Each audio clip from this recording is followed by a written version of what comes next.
But yet I can't stop you from trying to kill your sister, and I am making a mess of this. It looks like a Charles Manson disaster piece. This is absolutely ridiculous, Michael.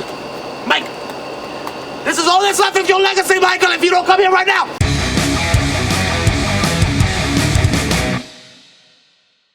Mr. Pickle, you can't be in video.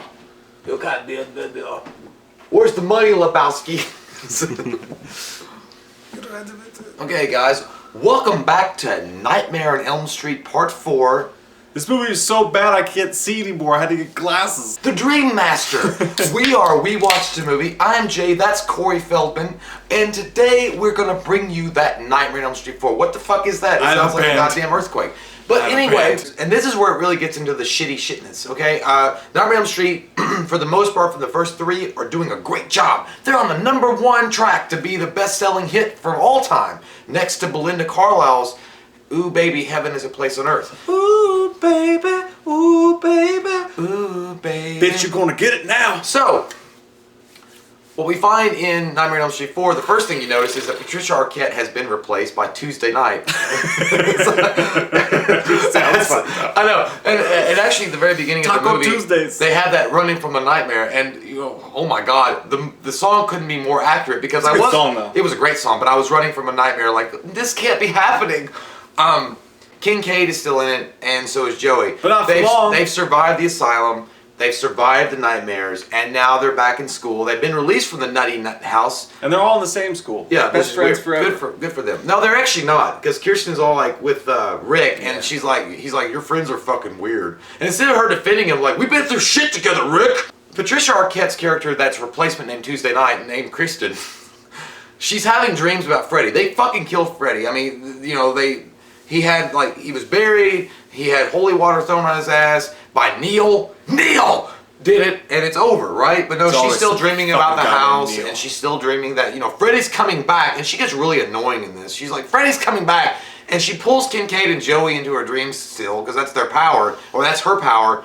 And Joey's, you know, Kincaid's like, come on, Kristen, I'm trying to fucking sleep here. I gotta have my beauty sleep, bitch. And Joey's like, seriously, fill the coolers or the boilers. It's cool. Which it's an and I'm like, yeah, but shut the fuck up. It's an interesting thought.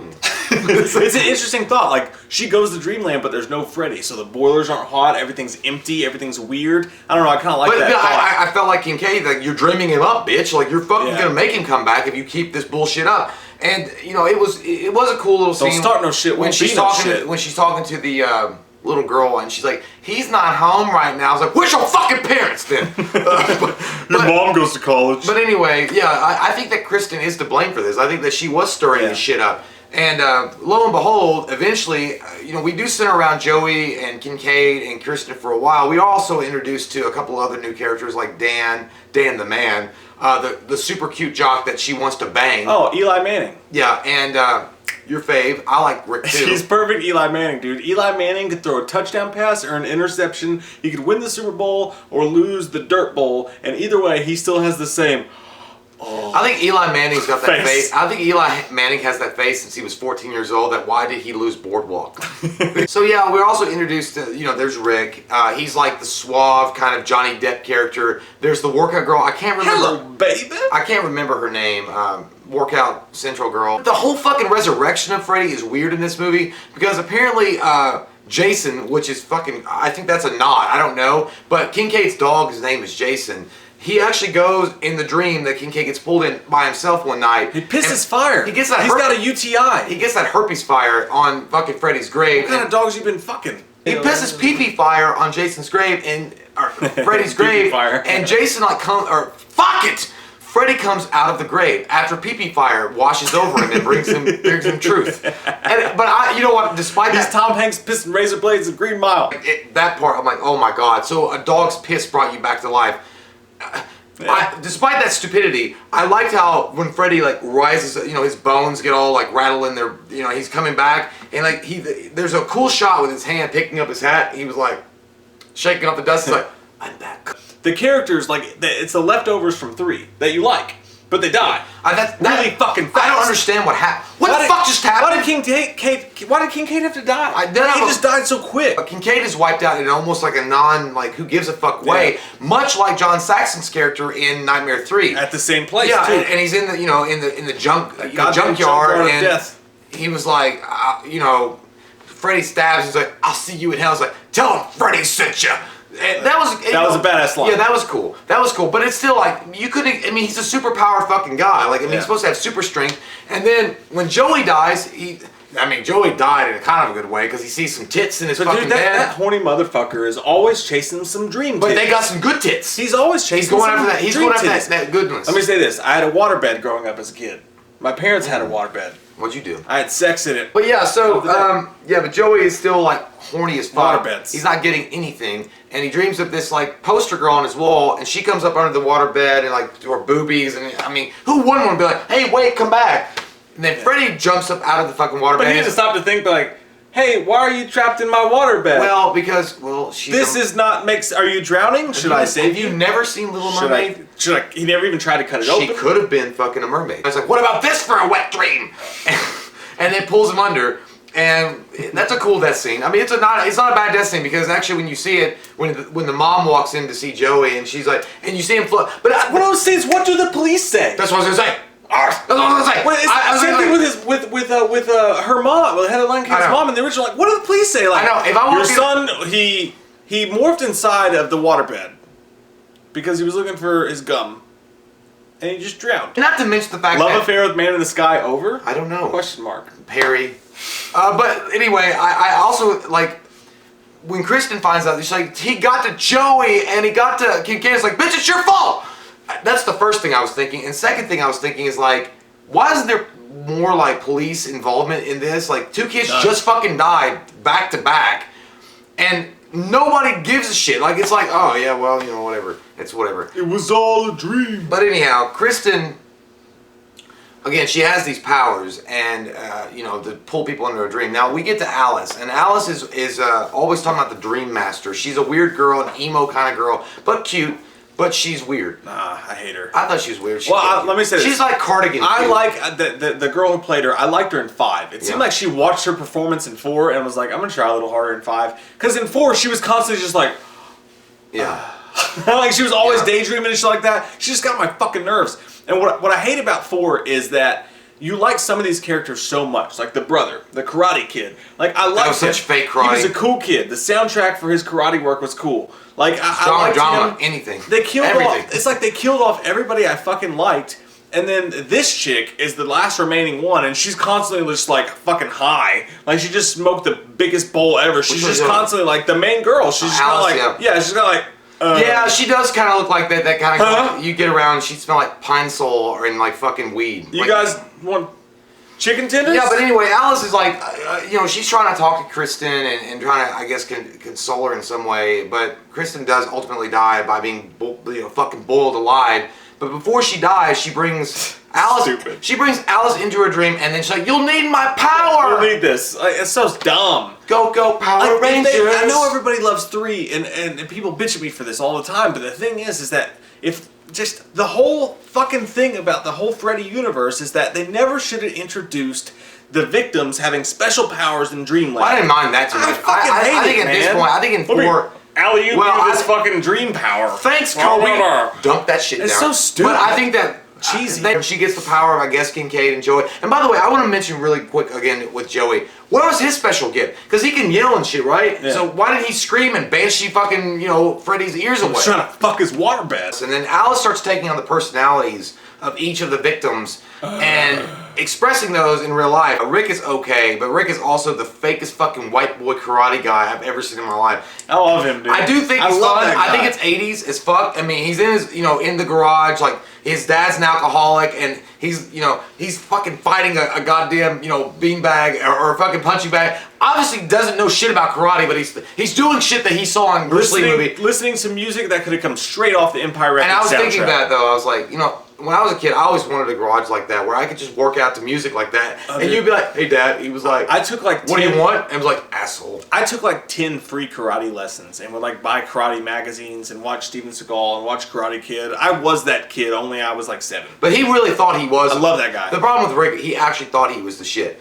But anyway, yeah, I know. But he thought he was actually new karate. Great hair. And you didn't know shit, samurai. Great hair gel. So he did have gray hair gel. The girl that has asthma, and she's like the nerdy math girl. She dies in a pretty spectacular way when he sucks her fucking face, like, wanna suck face? And he like sucks her fucking face, and she's like, ooh, I never had this shit before. 4, 5, and 6, like they're shit in many ways, but the death scenes are really creative. So he sucks the fuck out of her. We go to Rick, and he dies in a. It's a kind of cool death, but it's not really cool. But all he fucking really dies at is like Freddy kicks his ass as a karate guy. I mean, that scene, it does feel 80s. I did like the 80s feel to it, but it was like unceremoniously. It was like, yeah. It's like he was at a Japanese massage parlor. Like, how much for your masseuse? He kicks Freddy's ass for a few minutes with his karate and like his beliefs or whatever. But I like it. What I love is at his funeral, like the speech they were giving. They're like, he was a nice boy with great hair and a strong moral fiber. Yeah. So that we know he's in heaven. But then he comes back and he's in the grave and Freddy's fucking with her.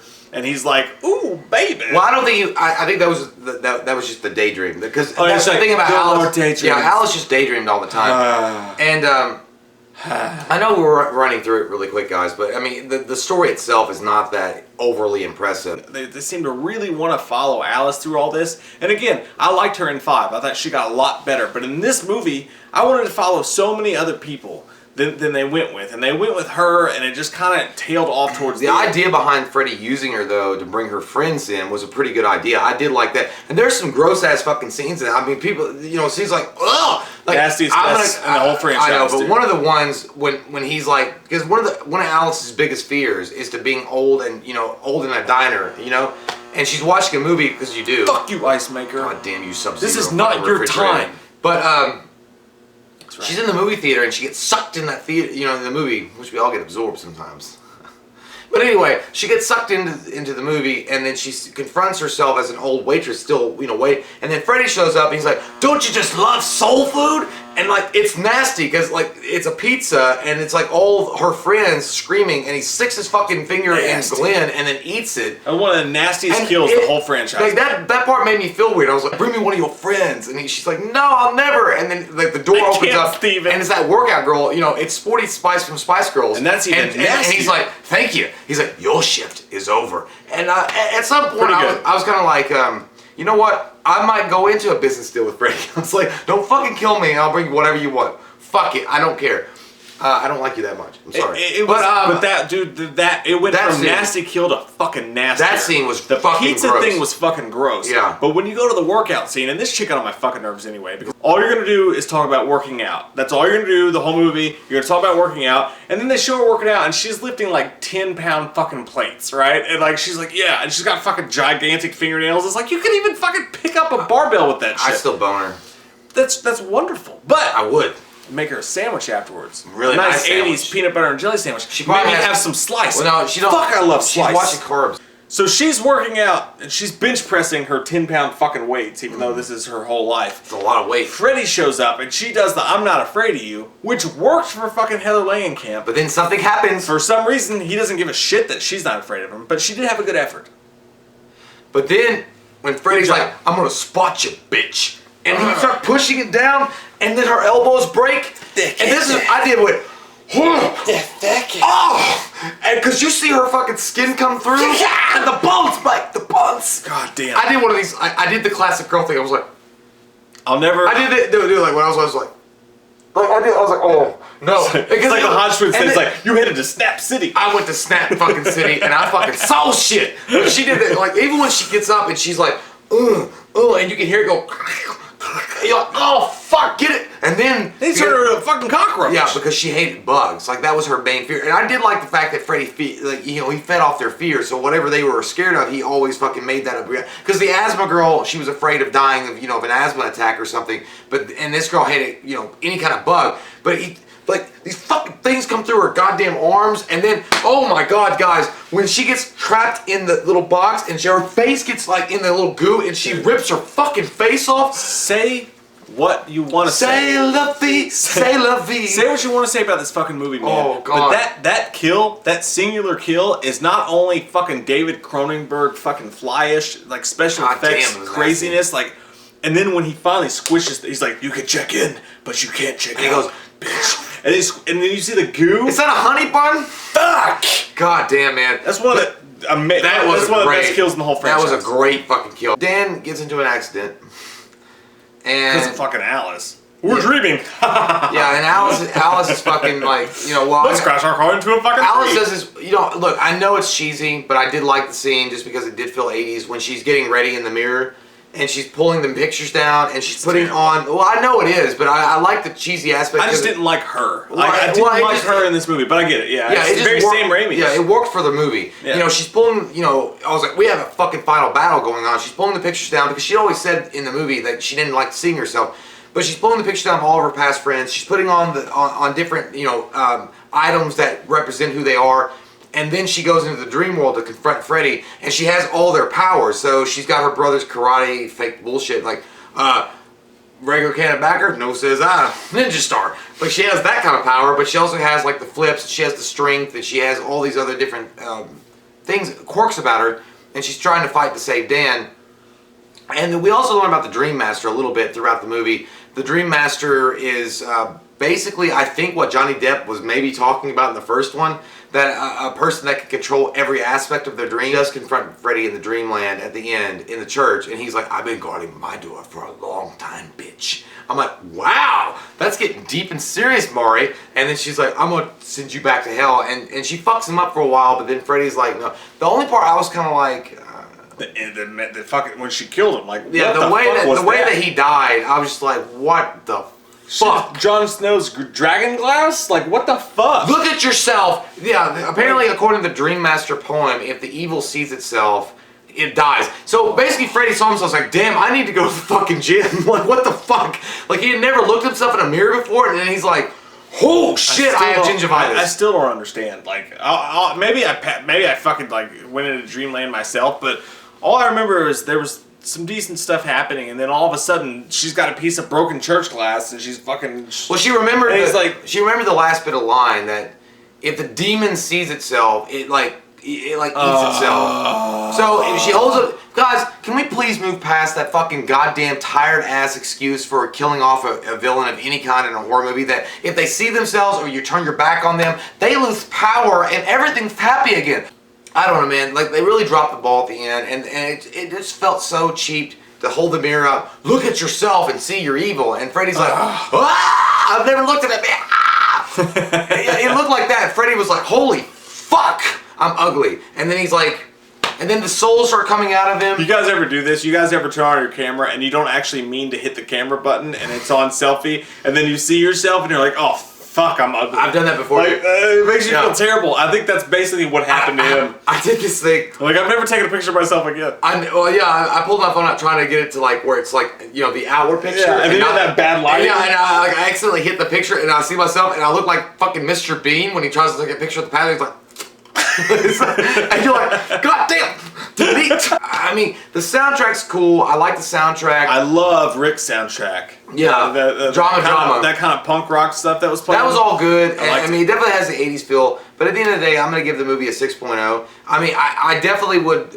watch it, in my continuation with The Nightmare. I mean, I don't feel a need to skip it. I mean, you could, I guess, but not really because Kirsten's still alive. Yeah. But it's definitely one of those movies that you really are stretching for something that makes sense in it, and when it does make sense, it's good, but for the most part, they drop the fucking yarn. I'll go a little bit higher, dude. I'll give it a 6.5 because I love the characters that died so much in it. I hated Alice's character because, again, she was just constantly just like, huh? Constantly, She's like fuck. Ah! But I love Rick and her's relationship. The fact that they had this asshole dad who was drunk all the time, and like they made it through that. And you got a little shot of Kincaid. The dog shooting piss out of his dog dick was weird. But that was. But don't you feel like you feel so cheapened that Joey and Kincaid got ruined? And they did, and absolutely right, they did. But there was some cool scenes in it. The pizza scene, the cockroach scene, some really good special effects done in it.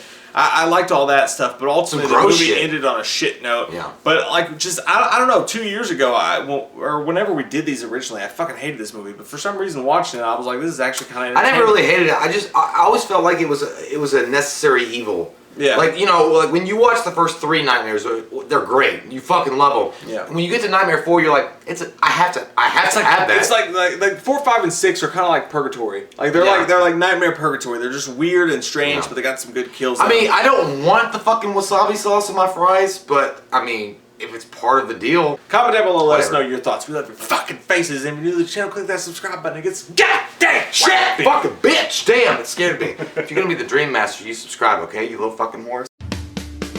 We watched a movie. Yeah. We watched a movie. We watched it. We watched a movie. Yeah. You know what? We did a review. We watched a movie.